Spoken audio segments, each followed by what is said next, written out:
4K.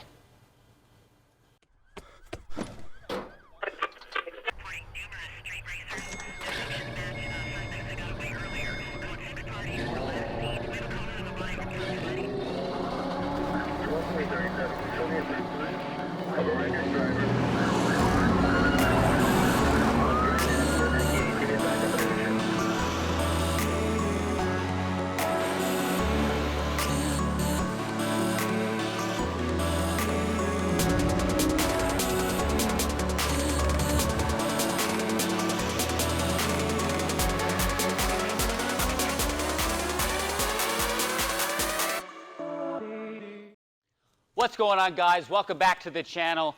All right, today's episode, we're going to be looking at the brand new motor mounts we got for the V6 version of the Bronco, seeing how they fit inside of the engine bay here with the Coyote already in it. We're going to see if it's feasible to get it in there.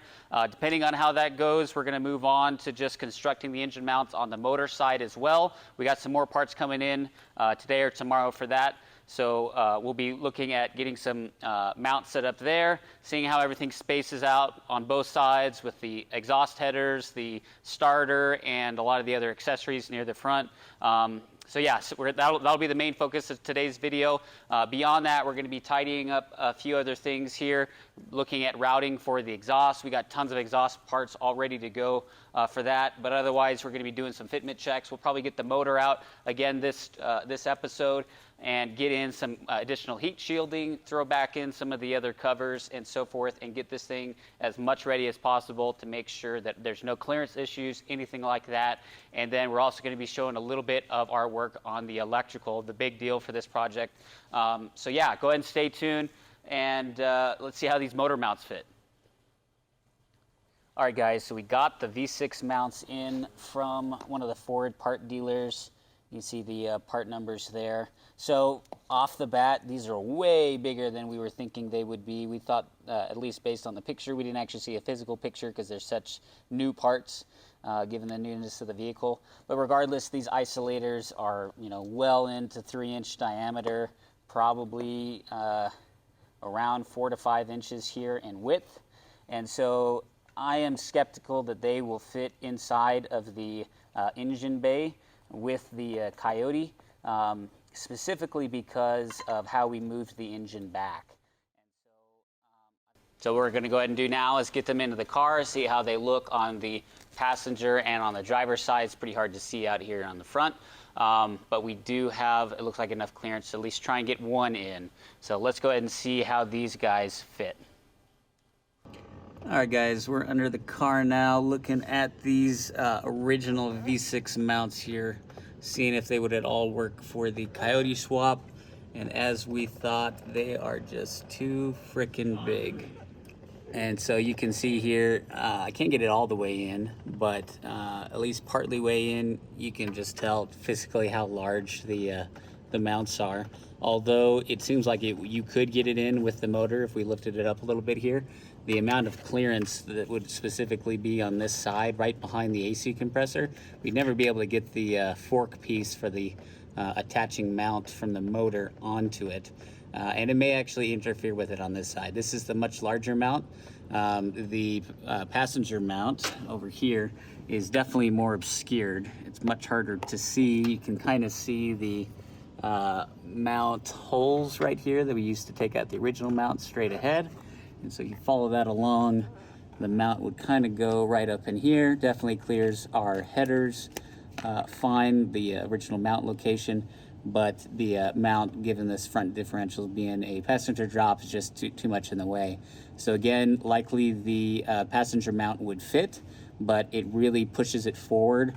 And with the mounting bolt pattern that we have on this Coyote, if the Coyote was more forward, like the V6 and the inline 4R on these cars, it's possible we could use it. I guess I really don't see why not. It would just be really large. But given that we've moved the engine back about three inches or so, compared to the kind of stock position, based on the transmission, at least the bell housing face, definitely not going to be able to work in this setup. But I think we've got a plan to kind of ease our way into a custom mount for this using the original V6 Bronco mounts. So let's take a look at that. All right, guys, we got the mounts over here. I wanted to talk a little bit more about the mount strategy that we're going. So to start off with, we wanted to get the plates that actually attach to the motor and figure out how those might actually get bolted up with the different accessories we have. So there's a couple of companies that sell plate mounts.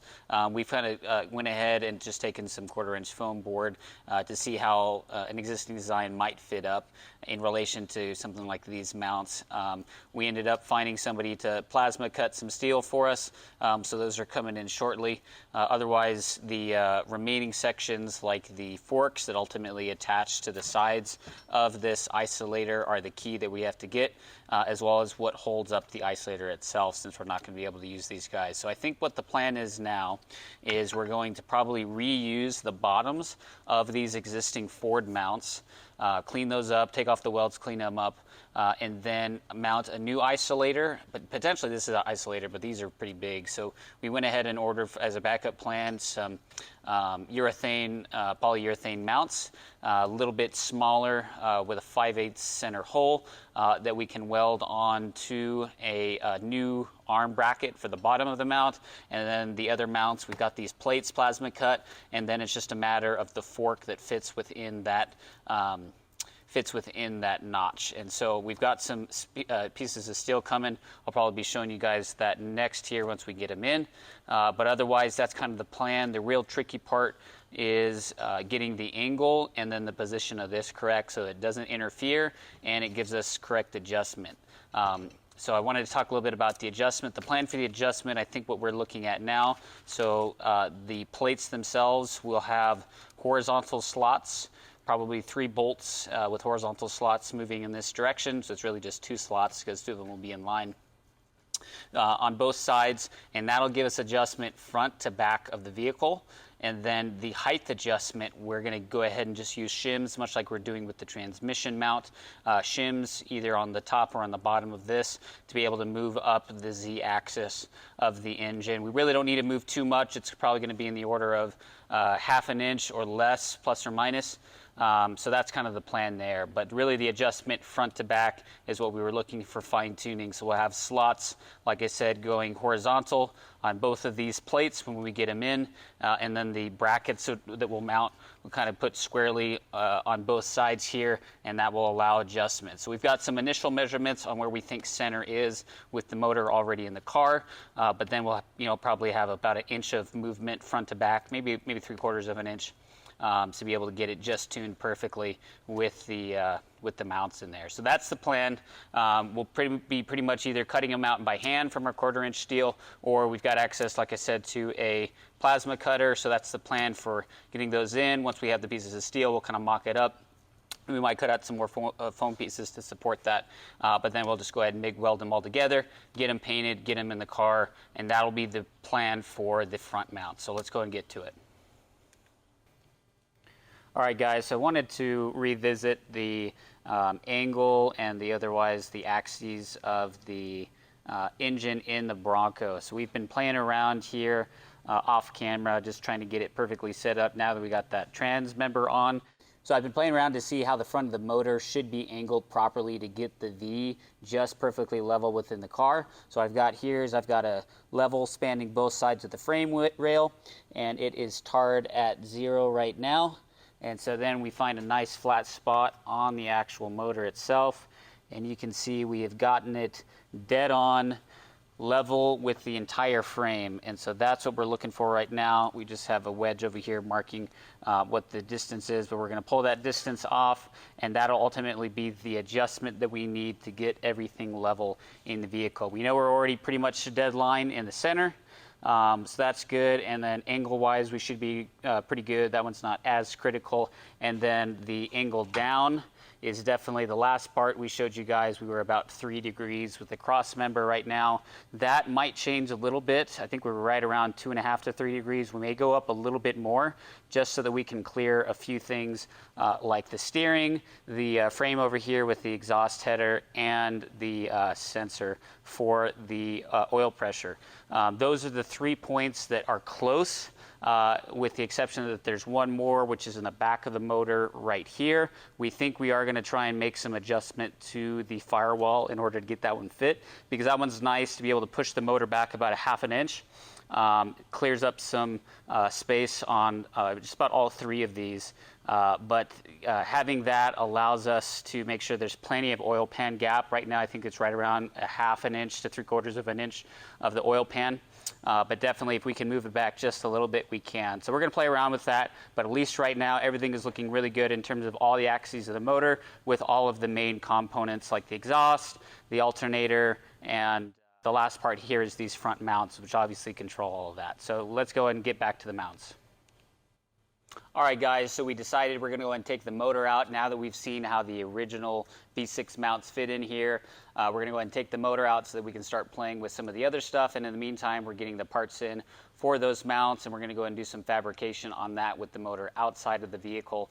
But definitely will allow us to make sure that the mounts fit and everything else is fine. So this is the first time where we're going to try and take out the engine with as many of the parts on there as possible. We may have to take out the headers on both sides, but we're going to see if they clear with them in there.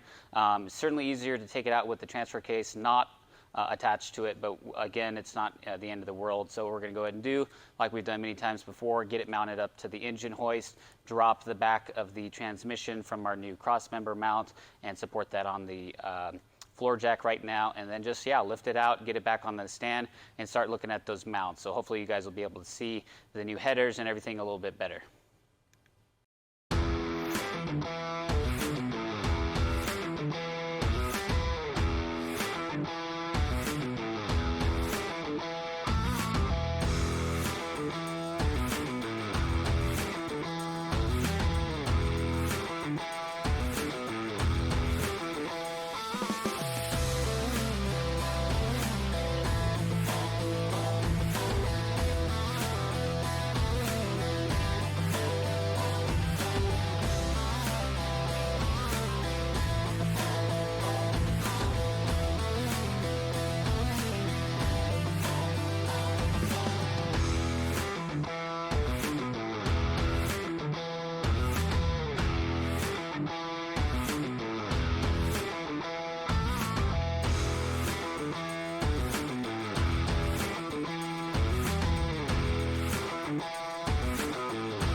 All right, guys, so now that the motor's out, you can see how the V6 engine mounts actually sit in there.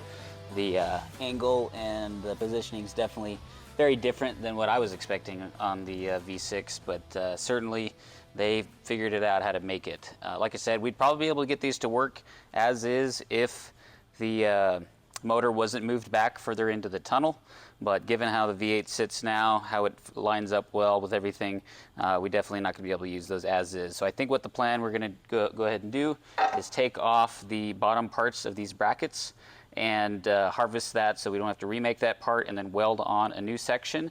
And then we've got some new inserts, some new bushing inserts that we're going to weld on, create a platform off of those bases on both sides, and that's what's going to be our engine mounts on the bottom side of it. And then we'll have the attachments, the equivalent attachments coming off the plates from the Coyote. So that's kind of the plan there. We'll go ahead and harvest these guys, cut them up, and start working on those. In the meantime, we're working on a few other things now that the motor's out. We needed to make sure we have adequate clearance for these brake lines. We've been taking off some of the plastic holders, just seeing if we can move and otherwise alter the locations of these lines, just so they're not too close to the alternator. The other thing is we might try and modify the very edge of this U-joint for the steering rack. It's just a little too close, so we want to try and increase this. So just taking off the sharp corners, we might take off the non-threaded section of this bolt as well, just so we have that extra clearance. That might be enough to do it. We'll do some more test fits with it, but in the meantime, we're working on that. And then over here, we're also doing the bracket for the shifter as well as the fuel lines. We're trying to, it looks like probably the best way to do it is combine both the F-150 and the Bronco fuel lines, just so that we get the sensor and the orientation we need to get to the fuel tank. So that's what we're kind of working on right now. Just small things. We'll then be moving on to getting some of the heat shielding for the exhaust and for all the other parts here on both sides of the tower that are close to the headers we have. So yeah, that's the plan right now. All right, guys, so we've been looking at the original motor and powertrain for the Bronco, and some of the things that we need to try and carry over that essentially use similar functions between the 10R60 and the 10R80 and just attach for the rest of the vehicle. One of these is the actual shifter bracket for the shifter on the transmission here. And so the 10R80 has the exact same arm, but we need to have a bracket that mounts the actual shifter cable coming from the shift mechanism in the car.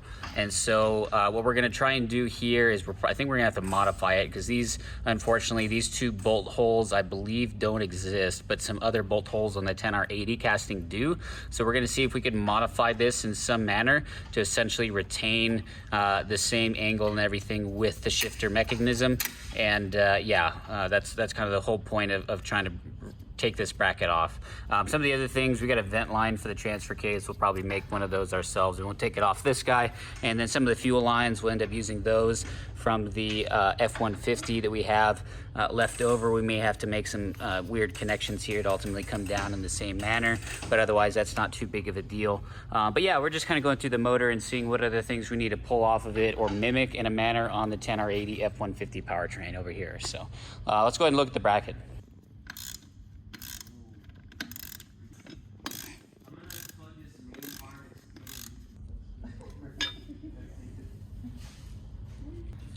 All right, guys, you can see this is the 10R80 now, and the actual bracket for the shifter lever. Again, the shifter lever in position is completely in the same spot, but the mounting bolts for this bracket coming off the 10R60 is different. So you can kind of see what I'm talking about. We might be able to reuse some of these holes right here, depending on the angle of this guy. So that's what I'm gonna look at right now and see if we can reuse some of that with this original bracket. First off, we gotta take off, this is the original bracket that we had for the F-150. We might be able to reuse this too, but let's see what this bracket kind of looks on there right now.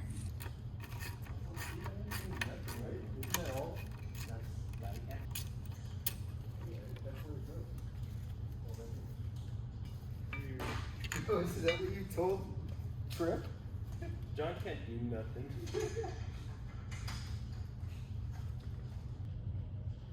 Okay, guys, so we were taking a look at the transmission member again and looking at getting some spacers made to be able to move up the transfer case in the back of the powertrain as we need to. We'll probably get some 1/4-inch steel that we have and then mimic the pattern, basically a common rectangular pattern with these slots already plasma cut in, so that we can essentially just add those to the bottom of this. As we put the cross member in, that gives us the angle that we need to and the height that we need to. But one thing I was looking at was the difference between the Bronco mount here on the right and the Ranger mount for the transfer case that came with it here on the left, and see if there's actually a difference in it, because we did notice there was a difference in the holes and a little bit of the angle with the other Borg Warner case from the F-150s, but it looks like in the case for the Ranger and the Bronco, they are actually identical in terms of the actual top mount, as well as the distance between the bottom surface here and the actual centerline height of these holes. And so we're thinking about actually running the Bronco mount instead of the Ranger mount, because we have some exhaust hangers already mounted off. Unfortunately, they can't really be removed because they're either welded or riveted in place, but essentially it makes it swappable. So what we're going to probably do is go along with this Bronco mount unless we find something that just doesn't work with it, but at least it gives us the ability to throw in some hangers, since we're probably gonna have to run the exhaust right around it ultimately. So at least we'll keep it in the back of our hand right now to be able to run that. But otherwise, we're gonna go ahead and draw up and design some spacer mounts that we can ultimately put on this trans member.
All right, guys, so we got the fuel lines kind of rigged in place.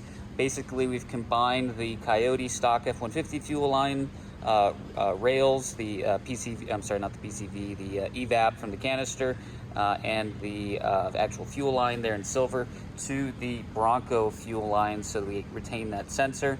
Try to reuse as many of the brackets as we can, and essentially here in the middle we're going to have a crossover. I'm going to go ahead and do a bubble flare on these and then get some polyethylene line, I believe, whichever one that I forget doesn't leak out any vapor. But we'll go ahead and hose clamp those down, 4 hose clamps, 2 pieces of line, and then we'll be able to run this in. Looks pretty good there, and we're able to retain our factory returnless fuel system and its canister system. So that's the plan for the fuel line. We'll go and get some tubing, get that bubble flares on there in a little while.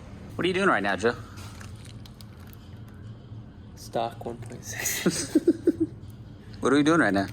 Right now we're trying to hook up all the grounds and the engine bay of the Bronco, so that way we could try to turn it on without the engine in it and see what kind of CAN message traffic we got going on. But to do that, to minimize how much airs we throw, we're trying to make sure everything's grounded that needs to be grounded, and that's kind of what we're doing right now. So, John has the battery. Strong boy. I think that's how it goes. It just sits there, right? She's out. She what? She's on. It wiggles. My battery don't wiggle. It folds. It flows.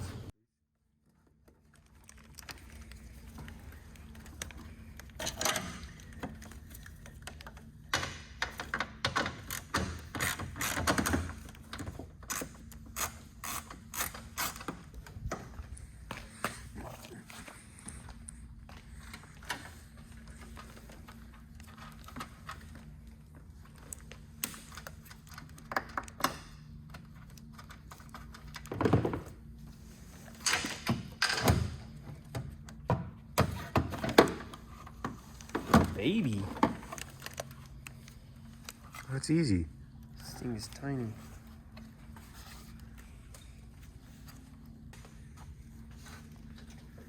Size comparison. It'll fit. Nice. Beauty. Then we'll have to figure out where we're putting this one. That's nice and small. Yeah, it is nice and small. Sweet. That's good. Wonder if we can get a shroud for this. Yeah. Look at the V6 one. We'll look at it this weekend. I know the V6 one has 3 plugs. I don't know if they're the same. Yeah. Strap might. Is it the same width? I wonder if this. It's not. No, we'd have to get into Oh, the yeah. shroud. Why don't we 3D print one?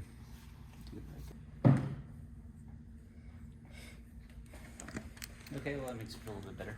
Yeah. At least have a place to put that. How are you feeling? Great. How are you feeling? Feeling really good, actually. Tired A though. little tired. Let's go home. Let's go home.